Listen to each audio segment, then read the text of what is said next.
ಇದು ಸಂಡೇ ಅಲಾಗ್ ಮಧ್ಯಾಹ್ನ ಅಮ್ಮ ಸಾಂಬಾರು ಮಾಡ್ತಿದ್ದಾರೆ. ಏನು ಸಾಂಬಾರು ಮಾಡ್ತಿದ್ದಾರೆ ಅಂತ ಕೇಳೋಣ ಬನ್ನಿ. ಇನ್ನೇನೇನು ಇಟ್ಕೊಂಡಿದ್ದಾರೆ ಫಸ್ಟ್ ಅದು ಕೇಳೋಣ. ಇನ್ನೇನೋ ನನಗೆ ಹುರುಳಿ ಕಾಣ್ತಿದೆ, ಸೊ ಹುರುಳಿ ಸಾರು ಮಾಡ್ಬೋದು. ಸೊ ಕೇಳೋಣ ಬನ್ನಿ ಅಮ್ಮ ಏನೇನು ಮಾಡ್ತಾರೆ. ಬನ್ನಿ ಅಮ್ಮ ಹೇಳಿ. ಮೊಳಕೆ ಹುರುಳಿ ಸಾಂಬಾರು ಆಯಿತಾ. ಮೊಳಕೆ ಕಟ್ಟಿಟ್ಕೊಂಡಿದ್ದೆ, ನೆನೆಸಿ ನೆನ್ನೆ ಮೊಳಕೆ ಕಟ್ಟಿದ್ದೆ, ಬಂದಿದೆ ಚೆನ್ನಾಗಿ ಬಂದಿದೆ ನೋಡಿ ಮೊಳಕೆ. ಚೆನ್ನಾಗಿ ಬಂದಿದೆ. ಇದು ಮೊಳಕೆ ಕಟ್ಟಿದ್ದು ಹುರುಳಿ ಮತ್ತು ಈಗ ಮಾಡ್ಕೊಂಡು ಟೊಮ್ಯಾಟೊ ಇದೆ, ಇಲ್ಲಿ ಬದನೆಕಾಯಿ ಇದೆ, ಟೊಮ್ಯಾಟೊ ಇತ್ತು, ಬದನೆಕಾಯಿ ಆಲೂಗೆಡ್ಡೆ ಎರಡೂ ಹೆಚ್ಚಿ ಮಿಕ್ಸ್ ತೊಳೆದು ಇಟ್ಕೊಂಡಿದ್ದೀನಿ. ಅದು ಇಲ್ಲಿ ಹಾಕ್ತೀನಿ ಹುರುಳಿ ಜೊತೆ ಆಯಿತಾ. ಆಮೇಲೆ ಎರಡೇ ಟೊಮೊಟೊ, ಆಮೇಲೆ ರುಬ್ಬಕ್ಕೆ ಹಾಕ್ಕೊಳ್ಳೋದು. ಎರಡೇ ಟೊಮೊಟೊ ಹೆಚ್ಚಿಬಿಟ್ಟು ಅದ್ರ ಜೊತೆಗೆ ಹಾಕಿದ್ದೀನಿ.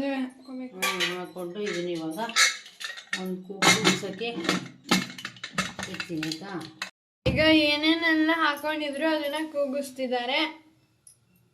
ಈಗ ನೋಡಿ ಇಲ್ಲಿ ಟೊಮೆಟೊ ಹಾಕೊಂಡಿದ್ದಾರೆ ಅಮ್ಮ, ಆ ಕಡೆ ಕೂಗ್ತಾ ಇದೆ ನಮ್ಮ ಕುಕ್ಕರ್. ಸೊ ಇಲ್ಲಿ ಟೊಮೆಟೊ ಹಾಕೊಂಡಿದ್ದಾರೆ. ಆಮೇಲೆ ತೆಂಗಿನಕಾಯಿ, ಕಾಯಿ, ಹುರ್ಗಡ್ಲೆ, ಸ್ವಲ್ಪ ಹುರ್ಗಡ್ಲೆ, ತುಂಬ ಜಾಸ್ತಿ ಹಾಕ್ತಾರೆ, ಸಾರು ಒಂಥರ ಕೊತ್ತಂಬರಿ ಸೊಪ್ಪು, ಅನ್ನು ಹಾಕೋಬೇಕಾ? ಒಂದೆರಡು ಶುಂಠಿ ಪೀಸ್, ಒಂದೆರಡು ಚಕ್ಕೆ, ಒಂದೆರಡು ಲವಂಗ, ಈರುಳ್ಳಿ, ದಪ್ಪ ಈರುಳ್ಳಿ ಹೆಚ್ಕೊಂಡು ಹಾಕೊಂಡು. ಇದನ್ನು ಗ್ರೈಂಡ್ ಮಾಡಬೇಕಾ? ಹಾಂ, ಅದನ್ನು ಗ್ರೈಂಡ್ ಮಾಡಬೇಕು ಇವಾಗ. ಮಾಡಿ ಮಾಡಿ ಮಾಡಿ. ಈಗ ಈ ಟೈಮಲ್ಲಿ ರುಬ್ಕೊಂಡಿದ್ದಾರೆ ಒಂದ್ಸಲ. ಇವಾಗ ಇದಕ್ಕೆ ಹುಳಿ ಪುಡಿ, ನಾವು ಬಳಸೋ ಹುಳಿ ಪುಡಿ ನಾವು ಹಾಕ್ತೀವಿ, ನೀವು ಯಾವ್ದು ಬಳಸ್ತೀರಾ ಅಲ್ಲ ಹಾಕಿ. ಈಗ ಇದು ಹಾಕೊಂಡಿದ್ದೀವಲ್ಲ, ಇನ್ನೊಂದ್ಸಲ ರುಬ್ಕೋಬೇಕು. ಪೇಸ್ಟ್ ರೆಡಿ ಇದೆ, ಸಾಂಬಾರ್ ಪೇಸ್ಟ್. ಯಾವ ರೀತಿ ಬರಬೇಕಮ್ಮ? ಸರಿಯಾಗಿದೆ, ತುಂಬ ನೈಸ್ ಇರಬಾರ್ದು, ತುಂಬ ತರಿ ಇರಬಾರ್ದು, ಕರೆಕ್ಟಾಗಿ ರುಬ್ಕೋಬೇಕು ಆಯಿತಾ. ಇಲ್ಲಿ ನಮ್ಮ ಪೇಸ್ಟ್ ರೆಡಿ ಇದೆ, ಆ ಕಡೆ ನಮ್ಮ ಹುಣಸೆ ಹುಳಿ ರೆಡಿ ಇದೆ. ಈಗ ನಮ್ಮ ಅಮ್ಮ ಇಲ್ಲಿ ಹುಣಸೆ ಹುಳಿ ಕ್ಯೂಚಿಟ್ಕೊತಿದ್ದಾರೆ. ಈಗ ತರಕಾರಿ ಎಲ್ಲ ಕೂಗ್ಸೋಕ್ಕಿಟ್ಟಿದ್ರಲ್ಲ ಅವೆಲ್ಲ ಬೆಂದಿದೆ. ಇವಾಗ ಕಾಳು ಏನಿದೆ ಅವನನ್ನ ಒಂದು ಎಂತ ಹೇಳ್ತಾರೆ ಪಾತ್ರೆಗೆ ಹಾಕುತ್ತಿದ್ದಾರೆ ನೋಡಿ, ಎಲ್ಲ ಹಾಕೊಂಡಿದ್ದಾರೆ. ಸೊ ಇದನ್ನ ಮತ್ತೆ ಇದ್ರ ಮೇಲೆ ಇಟ್ರು, ಸ್ಟವ್ ಮೇಲೆ ಇಟ್ರು. ಓಕೆನಾ? ನೋಡಿ ಈ ಟೈಮಲ್ಲಿ ಹುಣಸೆ ಹುಳಿ ಬಿಟ್ಕೋಬೇಕು. ನೋಡಿ ಅಮ್ಮ ಬಿಟ್ಕೋತಿದ್ದಾರೆ. ಈಗ ಹುಣಸೆ ಹುಳಿ ಬಿಟ್ಕೊಂಡಿದ್ರಲ್ಲ, ಈಗ ಮಸಾಲೆ ನೋಡಿ, ಮಸಾಲೆ ಹಾಕೊಂಡವ್ರೆ ನೋಡಿ. ಸ್ವಲ್ಪ ನೀರು ಅಂದ್ರೆ ಸಾಂಬಾರು ರುಬ್ಬಿರ್ತೀವಲ್ಲ ಆ ಜಾರಲ್ಲಿ ಸ್ವಲ್ಪ ನೀರನ್ನ ಆಡ್ ಮಾಡ್ಕೊಳ್ಳಿ. ಎಲ್ಲ ಹಾಕಿದ್ದೀನಿ ಇವಾಗ. ಇದು ಎಲ್ಲ ಇದು ಇವಾಗ ಚೆನ್ನಾಗಿ ಸ್ವಲ್ಪ ಮರಳಬೇಕು. ಆಮೇಲೆ ಉಪ್ಪು ಹಾಕೋಬೇಕು. ಸ್ವಲ್ಪ ಮರಳಕ್ಕೆ ಬಂದಾಗ ಉಪ್ಪು ಹಾಕ್ಬಿಟ್ಟು ಆಮೇಲೆ ಇನ್ನೊಂದು ಸ್ವಲ್ಪ ಕುದಿಸ್ಬಿಟ್ಟು ಒಗ್ಗರಣೆ ಹಾಕಿದ್ರೆ ಸಾಂಬಾರು ರೆಡಿ. ನೋಡಿ ಸಾರು ಘಮ ಘಮ ಅಂತಿದೆ ಫ್ರೆಂಡ್ಸ್. ಯಪ್ಪ, ನಾನು ನೀಚೆ ಎಡಿಟ್ ಮಾಡಕ್ ಕೂತ್ಕೊಂಡಿದ್ನ, ಏನ್ ಘಮ ಘಮ ಅಂತ ನೋಡಕ್ ಬಂದ್ರೆ ಸಾಂಬಾರು. ಸೊ ಈಗ ಅಮ್ಮ ಉಪ್ಪು ಹಾಕುತ್ತಿದ್ದಾರೆ. ರುಚಿಗೆ ತಕ್ಕಷ್ಟು ಉಪ್ಪು. ರುಚಿಗೆ ತಕ್ಕಷ್ಟು ಉಪ್ಪು ಹಾಕೊಂಡಿದ್ದಾರೆ. ಈಗ ಇನ್ನ ಚೆನ್ನಾಗಿ ಮರಳ್ಬೇಕಿದು. ಓಕೆನಾ? ನೋಡಿ ಫ್ರೆಂಡ್ಸ್, ಎಲ್ಲ ನೀಟಾಗಿ ಚೆನ್ನಾಗಿದೆ. ಆಲೂಗೆಡ್ಡೆ, ಬದನೆಕಾಯಿ. ನಮ್ಮಮ್ಮ ಈ ರೀತಿ ಸಾರು ಮಾಡೋದು, ನೀವ್ ಯಾವ ರೀತಿ ಸಾರು ಮಾಡ್ತೀರಾ ಅಂತ ಕಮೆಂಟ್ ಹೇಳಿ ತಿಳಿಸ್ತೀವಿ ನಮ್ಗೆ. ಓಕೆನಾ? ನೋಡಿ, ಎಸ್, ಈಗ ಸಾರು ಮರಳ್ತಿದೆ. ನಮ್ಮಮ್ಮ ಏನೇನ್ ಮಾಡ್ತಿದ್ದಾರೆ? ನಮ್ಮಮ್ಮ ಕರಿಬೇವಿನ ಸೊಪ್ಪು ಆ್ಯಡ್ ಮಾಡಿದ್ದೀನಿ. ಈಗ ಸೊಪ್ಪನ್ನ ಮುರಿದು ಹಾಕಿದ್ರೆ ಘಮ ಜಾಸ್ತಿ. ಹೌದಾ? ಆಯ್ತಾ. ಇದಾದ್ಮೇಲೆ ಇದಕ್ಕೊಂದು ಒಗ್ಗರಣೆ ಕೊಟ್ಬಿಡೋಣ. ಈಗ ತಡ ಮಾಡೋದು ಬೇಡ.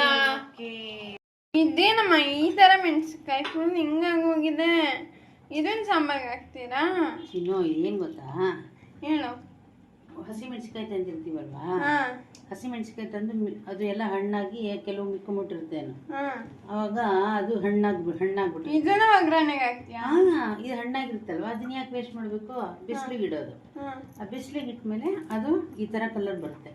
ಈ ತರ ಆಗಿರುತ್ತಲ್ವ, ಇದು ಒಗ್ಗರಣೆಗೆ ಬಳಸ್ಕೋಬಹುದು. ಈಗೆಲ್ಲ ಒಗ್ಗರಣೆ ಹಾಕ್ತೀವಲ್ವಾ, ಸಾಂಬಾರು, ಚಿತ್ರಾನ್ನ, ಯಾವುದೇ ಒಗ್ಗರಣೆಗೆ ಮಾಡಿದ್ರು, ಗೊಜ್ಜು ಏನಕ್ಕಾದ್ರು ಇದನ್ನ ನಾವು ಒಗ್ಗರಣೆಗೆ ಬಳಸ್ಕೋಬಹುದು, ವೇಸ್ಟ್ ಮಾಡೋಂಗಿಲ್ವೇ. ಚೆನ್ನಾಗಿ ಬರುತ್ತೆ ಟೇಸ್ಟ್. ಚೆನ್ನಾಗಿರುತ್ತೆ. ಒಗ್ಗರಣೆಗೆ ಒಣಮೆಣಸಿನ್ಕಾಯಿ ಹಾಕ್ಬೇಕಲ್ವಾ, ಅದು ಬಂದು ಅದ್ರ ಬದಲು ಇದನ್ನ ಒಣಮೆಣಸಿನ್ಕಾಯಿ ತಾನೇ ಇದು, ಹಸಿ ಮೆಣಸಿನ್ಕಾಯಿನ ಬಿಸಿಲಲ್ಲಿ ಹಾಕಿ ಒಣಗಿಸಿದೀವಿ ಆಯ್ತಾ. ಅದು ವೇಸ್ಟ್ ಯಾಕೆ ಮಾಡಬೇಕು, ಹಣ್ಣಾಗ್ಬಿಟ್ಟಿರುತ್ತಲ್ವಾ.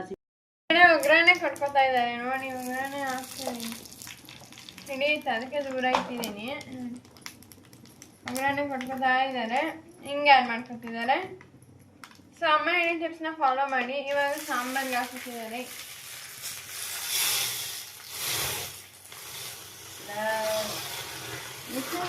ಮಿಕ್ಸಿಂಗ್ ಎಲ್ಲ ಮಿಕ್ಸಿಂಗ್ ಘಮ ಘಮ ಘಮ ಘಮ ಹೊಡಿತದೆ ಸ್ಮೆಲ್.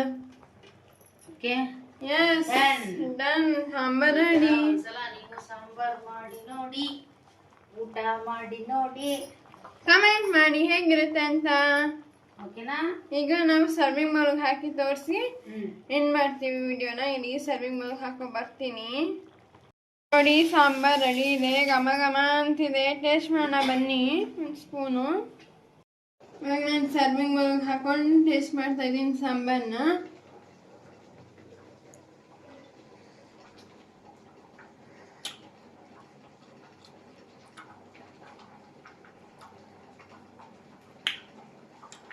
ಸೂಪರ್ ಆಗಿದೆ. ನೀವು ನಿಮ್ಮ ಮನೆ ಟ್ರೈ ಮಾಡಿ, ಈ ಥರ ಸೂಪರ್ ಆಗಿರುತ್ತೆ. ನಿಮ್ಮ ಮನೇಲಿ ಎಲ್ಲರೂ ಇಷ್ಟಪಡ್ತಾರೆ, ನಾನು ಗ್ಯಾರಂಟಿ ಕೊಡ್ತೀನಿ. ಇದದೇ ಹುಳ್ಳಿಕಾಳು ಪಲ್ಯ ಮಾಡ್ತಾರೆ ನಮ್ಮಮ್ಮ, ಅದನ್ನ ಮಾಡ್ಕೊಂಡು ತಿಂದರೆ ಸೂಪರ್ ಆಗಿರುತ್ತೆ. Thank you for watching this video. Bye. ನನ್ನ ಚಾನಲ್ನ ಯಾರು ಹೊಸಬ್ರು ನೋಡ್ತಿದ್ರೆ ಏನು ಮಾಡ್ಬೇಕು ಗೊತ್ತಲ್ಲ, ಲೈಕ್, ಶೇರ್, ಕಾಮೆಂಟ್ ಹಾಗೆ ಸಬ್ಸ್ಕ್ರೈಬ್ ಮಾಡ್ಕೊಳ್ಳಿ. ಹಾಗೆ ಬೆಲ್ ಐಕನ್ ಕ್ಲಿಕ್ ಮಾಡಿ. ಓಕೆ, ಇವತ್ತಿನ ವಿಡಿಯೋ ಇಷ್ಟೇ. ಬಾಯ್.